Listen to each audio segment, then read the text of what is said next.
Anakku yang terkasih, pagi hari ini kita akan bersama-sama memuji dan memuliakan nama Tuhan, supaya melalui pujian kita, penyembahan kita kepada Tuhan, berkat Tuhan turun atas kita semua. Pagi hari ini, sebelum kita mengawali ibadah ini, mari kita berdoa bersama-sama. Bapa yang terkasih, di dalam nama Tuhan Yesus Kristus, kami mengucap syukur kepada Tuhan untuk hari yang indah ini. Kami hendak memuji dan memuliakan nama Tuhan. Urapi kami, berkati pujian kami, supaya menjadi berkat di dalam kehidupan kami sehari-hari. Di dalam nama Tuhan Yesus Kristus, kami mengucap syukur kepada Tuhan. Haleluya. Amin. Mari kita sama-sama menaikkan pujian, upawa kurban syukur kepada Tuhan.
ucapan syukur kami di hadapan-Mu, sehingga pujian kami ini Tuhan menjadi berkat bagi semua. Terima kasih Bapa, kami hendak memuliakan nama-Mu di dalam nama Tuhan Yesus Kristus. Amin.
mendengarkan firman Tuhan.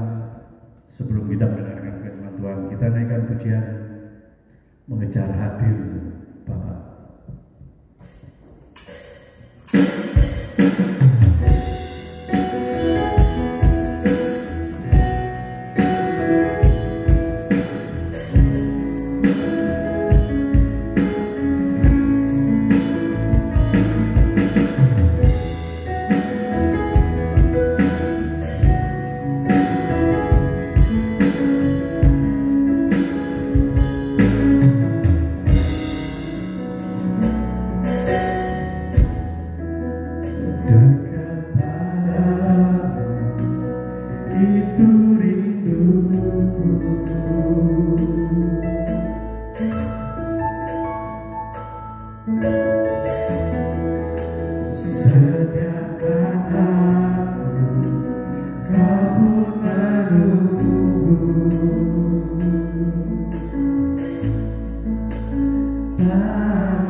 Shalom Bapak Ibu Guru dan anak-anak hebat Sekolah Immanuel. Puji Tuhan hari ini kita bisa ketemu kembali. Sebelum kita akan belajar, kita akan berdoa dahulu. Yuk kita akan lipat tangan, tutup mata, kita akan berdoa. Tuhan Yesus, terima kasih untuk hari ini. Hari yang luar biasa di mana kami boleh bertemu dengan Engkau. Kami boleh belajar tentang sesuatu. Terima kasih Bapa untuk hari yang indah ini. Kami siap untuk mengerti apa yang Kau inginkan untuk kehidupan kami. Hanya di dalam nama Tuhan Yesus, kami sudah berdoa dan mengucap syukur. Haleluya. Amin. Halo anak-anak hebat Sekolah Immanuel. Hari ini kita akan belajar dengan tema Aku dan Guruku. Sesuatu yang bisa kita pelajari, apa ya kira-kira aku dan guruku? Sebelum kita jauh belajar, akan saya sedikit ceritakan tentang seorang guru dan seorang murid. Kok sedikit sekali muridnya? Ya, tahun 1962 film ini dirilis dengan judul Miracle Worker. Ini menceritakan tentang kehidupan seorang anak didik yang spesial sekali. Anak ini bernama Helen Keller. Mengapa dia anak spesial? Karena anak ini anak yang pada waktu berusia 19 bulan, dia itu terkena satu penyakit atau pada zaman itu dia kena panas tinggi.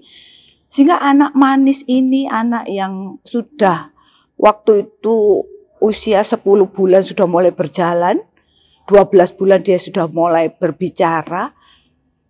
Dengan adanya penyakit yang menyerang dia, akhirnya anak ini kena buta dan tuli. Karena keberadaan yang seperti itu, pribadi anak cantik ini, mengapa saya sebut cantik? Karena perempuan, orang perempuan, menjadi anak yang pemarah. Menjadi anak yang tidak bisa diatur. Karena begitu frustasi dan dia tidak tahu harus bagaimana. Akhirnya kedua orang tuanya bingung, waduh ini harus dicarikan guru yang bisa mendidik dia. Ditemukanlah seorang guru bernama Anne Sullivan.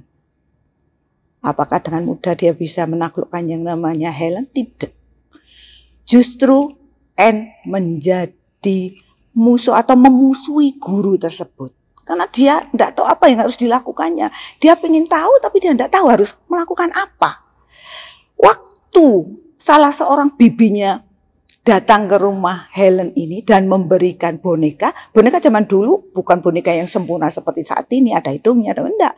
Hanya ada rambutnya, cuma tidak ada matanya, tidak ada hidungnya, tidak ada mulutnya. Ada 2 tangan, ada kaki, dan diberikan kepada Helen. Apa yang dilakukan Helen? Dia mulai mencocokkan boneka yang dia pegang itu dengan seluruh anggota tubuhnya ini. Dia mulai melihat, oh dia punya mata 2, walaupun matanya tidak bisa melihat. Dia punya hidung. Dia coba perhatikan bonekanya, loh kok tidak ada apa-apanya ini. Hidungnya mana?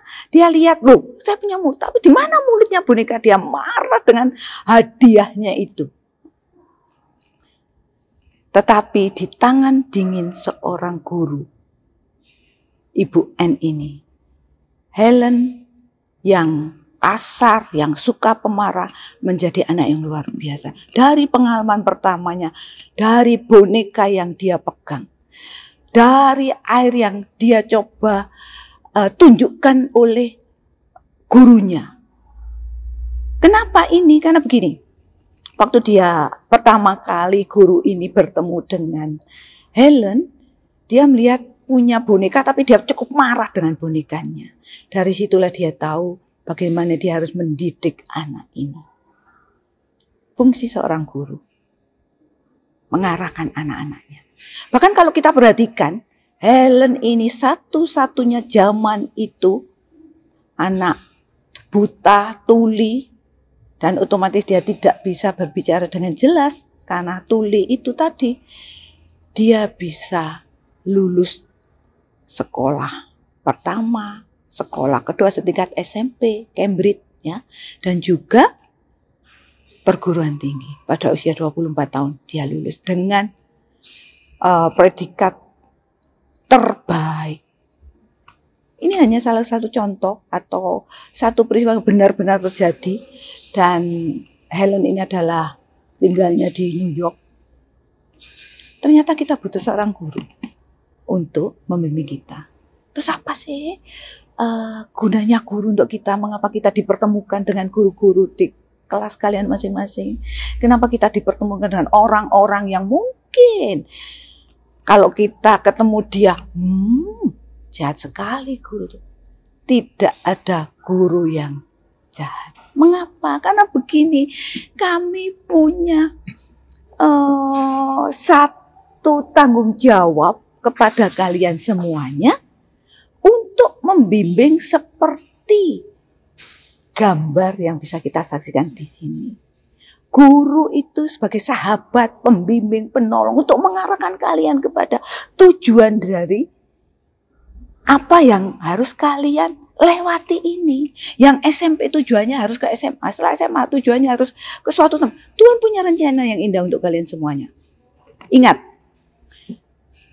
apa yang sudah disampaikan oleh Ibu Esti atau Mem Esti dari SMA, ada sesuatu yang bisa kita garis bawahi. Semua proses yang ada, yang saat ini sedang kalian lakukan, itu untuk membuat kalian tahu kemana arah tujuan dari hidup kalian. Guru itu hanya mengarahkan saja, kamu harus ke sini ya, kamu harus ke sini ya, kamu harus ke sini ya. Sehingga mengapa? Kadang-kadang kalian mungkin berselisih paham dengan guru yang ada saat ini. Mengapa? Mereka semuanya kalau kalian itu tidak mengumpulkan tugas harus ditelepon. Saya tunggu. Karena seperti yang dikatakan oleh Bapak Arlen beberapa waktu yang lalu, Amsal 13 ayat 4. Jika anak itu malas, ternyata nanti tidak akan dapat apa-apa. Kemalasan itu tidak akan membuat kita beranjak dari sesuatu dan kita akan bertanggung jawab pada sesuatu. Itulah yang guru lakukan untuk kalian. Bukan berarti tuh jahat sekali, guru itu keren banget. Terdengar sepanjang tok tok tok, sembunyi. Mengapa kalian harus sembunyi? Berarti ada sesuatu yang harus diperbaiki dari diri kalian. Mengapa waktu ada suara seseorang kalian cepat sembunyi? Berarti kalian perlu diluruskan supaya kalian kalau ketemu sama Bapak Ibu guru yang ada gak sampai lari atau menyembunyikan diri. Karena ada sesuatu yang harus diluruskan. Seperti gambar tentang mata angin. Ada utara, ada selatan, ada timur laut, dan supaya kita tahu arah itu. Itu salah satu fungsi guru bagi kalian semua. Mengapa kita ada dan kita itu bertemu dalam satu tempat untuk mengarahkan kalian menuju sesuatu yang Tuhan sudah rencanakan untuk hidup kalian. Tuhan tidak pernah merencanakan hal yang jahat untuk kita. Tetapi perlu ada orang-orang di sekeliling kalian untuk mengarahkan itu ke satu fokus di mana Tuhan katakan kamu harus ke sana, kamu harus dibantu oleh orang-orang di sekeliling kalian. Tidak hanya orang tua kalian di rumah, tapi ada guru-guru yang coba mengarahkan kalian. Ini pengalaman kami sebagai seorang guru. Guru itu akan sedih sekali jika anak yang ditemuinya itu tidak sesuai dengan apa yang dia harus lakukan terhadap kalian. Tentang kedisiplinan. Tentang sopan santun. Mengapa di sekolah Immanuel ada good spiritual, good karakter, yang terakhir good akademik. Karena disinilah kalian akan diarahkan. Diarahkan kepada good spiritual itu. Apa sih good spiritual itu? Rasa takut kepada, takut bukan takut enggak. rasa kita itu sangat membutuhkan satu kekuatan yang bisa menolong kalian untuk menuju jalan yang benar. Keberhasilan seorang bukan karena kepandaiannya saja, tidak. Tapi orang-orang yang ada di dalam lindungan Tuhan. Ingat yang dikatakan oleh Bu Esti atau Mem Esti yang di SMA, 5 gadis yang bodoh dan 5 gadis yang bijaksana. Dia tunjukkan itu kepada kalian semua. Nah, itulah tugasnya kami sebagai pendidik ini. Kami adalah sahabat kalian. Kami adalah pembimbing dan penolong kalian. Sehingga tahu, oh ternyata saya harus begini ya. Kalau saya melakukan ini, ditegur, oh supaya saya kembali lagi ke jalan yang betul-betul yang diinginkan. Anak-anak hebat sekolah Immanuel, kita baca Amsal 22 ayat 6. Yuk kita buka dulu ya. Amsal 22 ayat 6. Kita akan baca sama-sama. Yuk. Siap? Oke.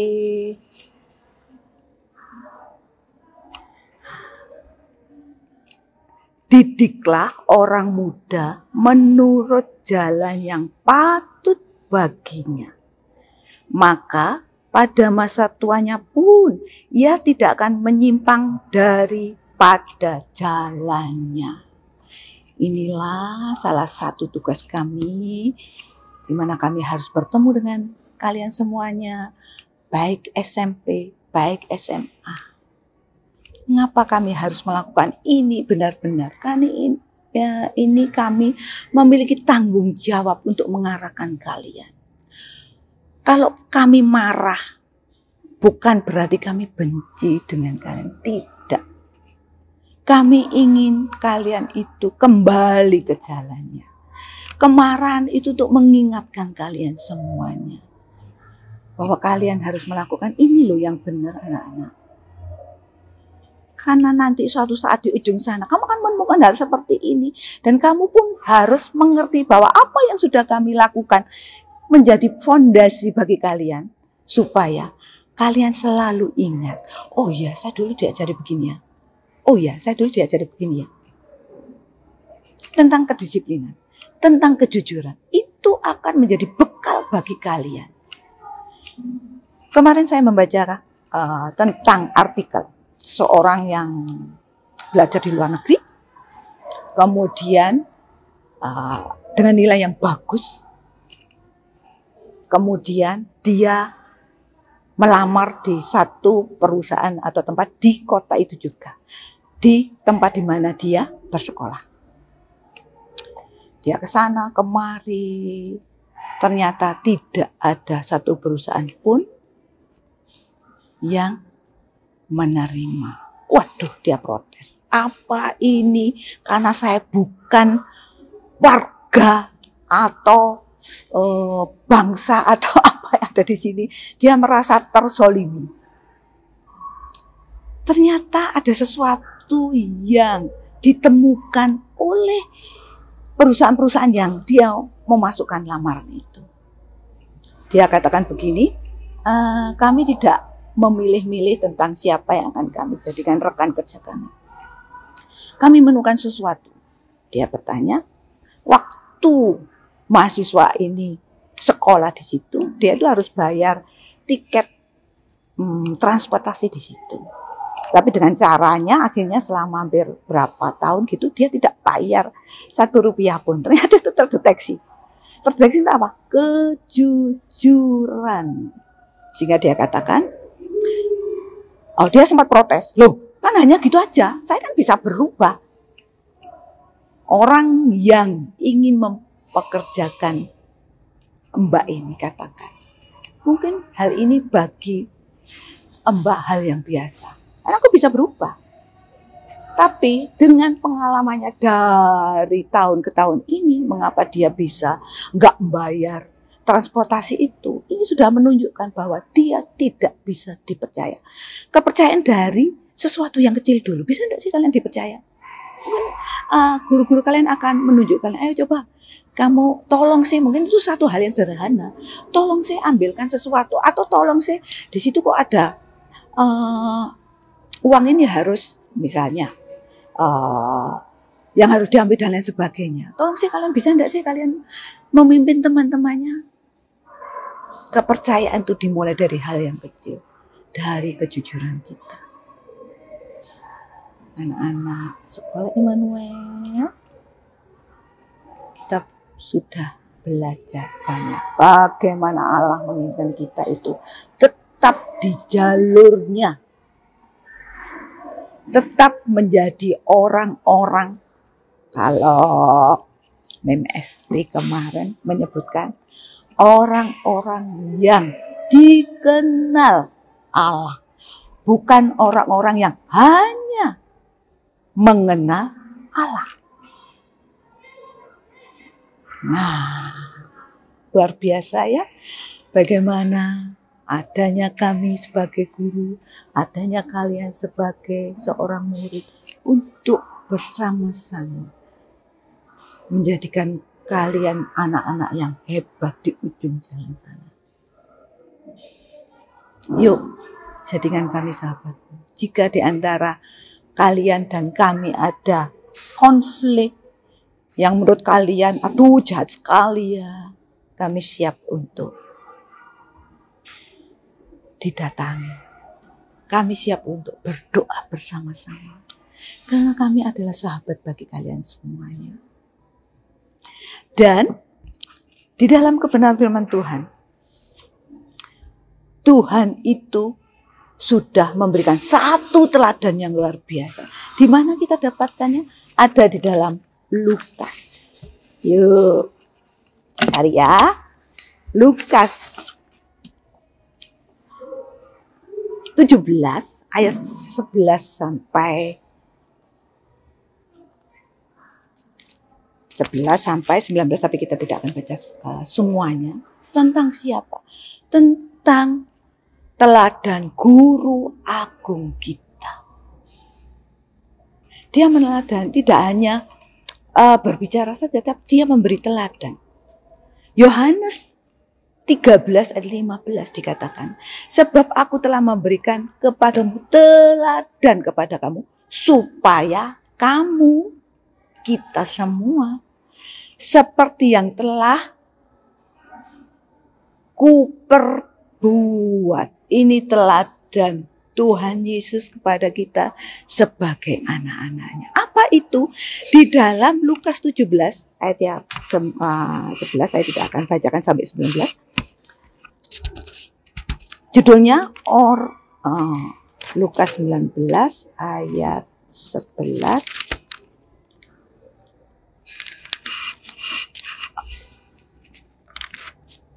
Maaf, Lukas 17 ayat 11 sampai 19 tentang ke-10 orang kusta.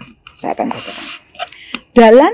Dalam perjalanannya ke Yerusalem, Yesus menyusur perbatasan Samaria dan Galilea. Ketika ia memasuki suatu desa, datanglah 10 orang kusta menemui dia. Mereka tinggal berdiri agak jauh dan berteriak, Yesus, Guru, kasihanilah kami. Lalu ia memandang mereka dan berkata, pergilah, perlihatkanlah dirimu kepada imam-imam. Dan sementara mereka di tengah jalan, mereka menjadi tahir.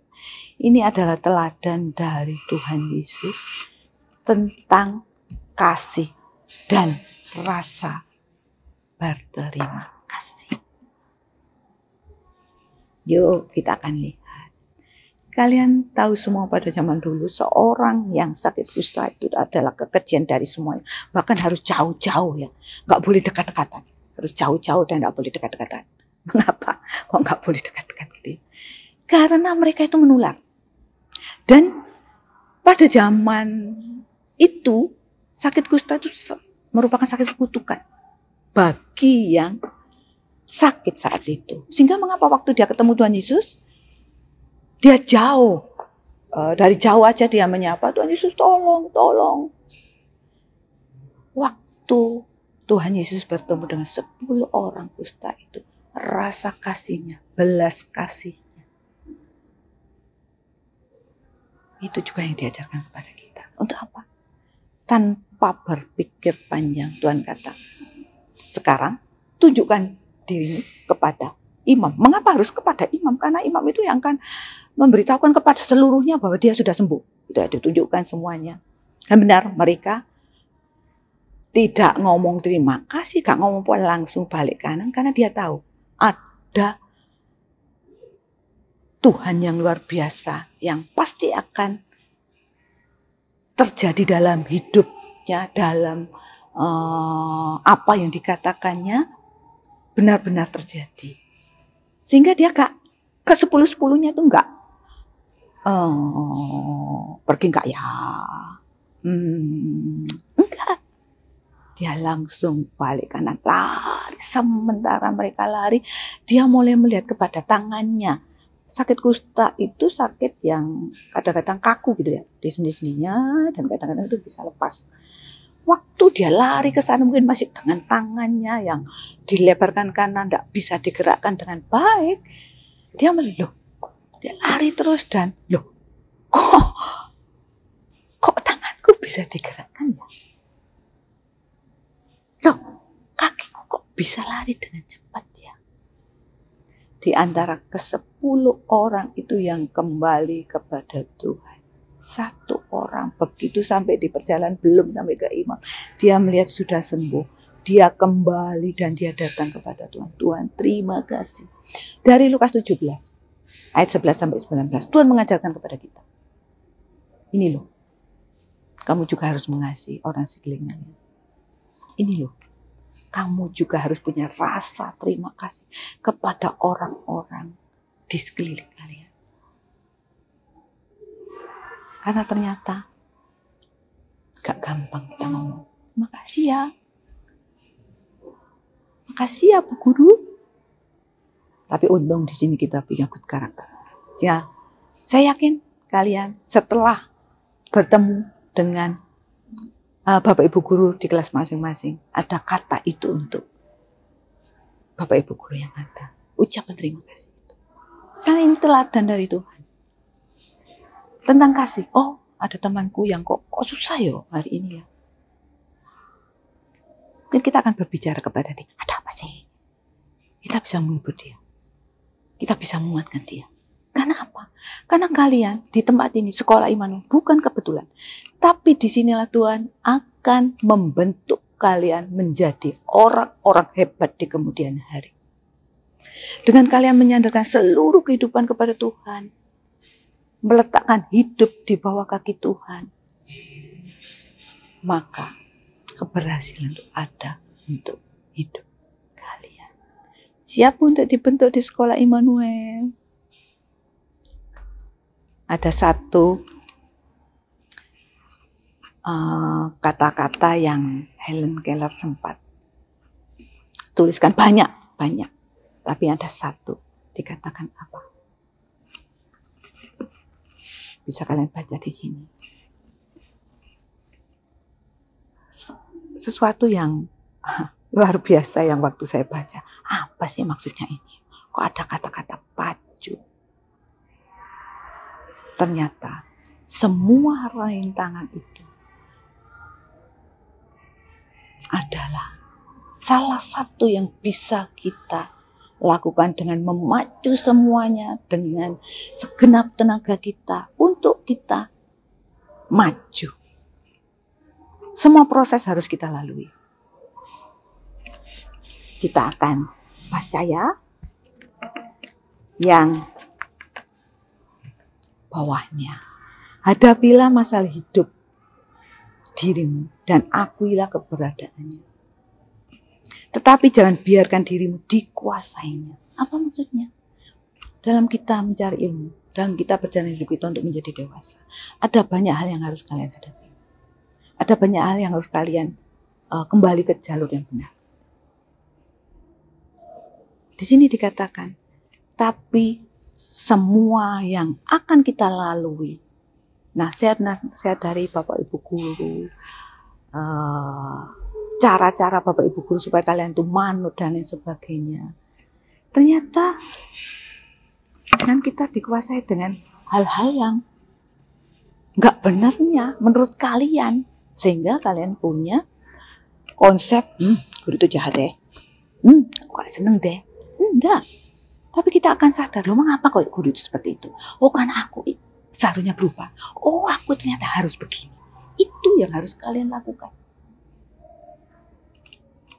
Nah, kita sudah belajar banyak bagaimana kami mendidik kalian supaya kalian menjadi anak-anak hebat. Tidak ada guru yang menginginkan kalian tidak berhasil dalam hidup. Dan tadi ditutup dengan ada teladan Yesus tentang kasih dan rasa terima kasih. Yuk kita belajar sama-sama ya.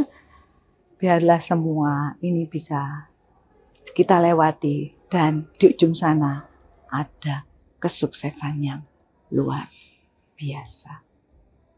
Selamat belajar, Tuhan Yesus memberkati. Kita akan berdoa bersama-sama. Tuhan Yesus, terima kasih. Engkau Allah yang luar biasa bagi kami. Kami bukan kebetulan di sekolah Immanuel, ada di SMP, ada di SMA. Kita bisa bertemu dengan banyak guru yang membawa kami, menunjukkan kepada kami bahwa kami harus melakukan yang terbaik untuk masa depan kami. Bapak, terima kasih untuk mereka semuanya. Terima kasih untuk bimbingan mereka. Terima kasih Bapak untuk pengalaman-pengalaman yang indah bersama-sama dengan mereka. Ampuni kami jika kami memposisikan sebagai anak-anak yang kurang mempercayai guru-guru kami. Ampuni kami untuk menjadi anak-anak yang taat kepada kebenaran firman-Mu. Jadikan kami seperti Engkau yang memiliki kasih kepada sesama kami, kasih kepada teman-teman kami, kasih kepada guru kami, dan juga kami menjadi orang-orang yang suka berterima kasih. Terima kasih Bapak untuk hari ini. Kau akan memberkati seluruh kegiatan hari ini. Dan kami yakin dan percaya kami ada di jalan yang benar. Dengan guru-guru luar biasa yang akan membimbing kami, mengantarkan kami kepada tujuan kami selanjutnya. Terima kasih Bapak, Engkau akan memberkati Bapak Ibu guru kami, Engkau akan memberkati rekan-rekan kami. Dan hari ini kami siap untuk belajar bersama-sama. Hanya di dalam nama Tuhan Yesus, kami sudah berdoa dan mengucap syukur. Haleluya. Amin. Selamat pagi Bapak Ibu guru dan anak-anak. Tuhan Yesus memberkati kalian semua.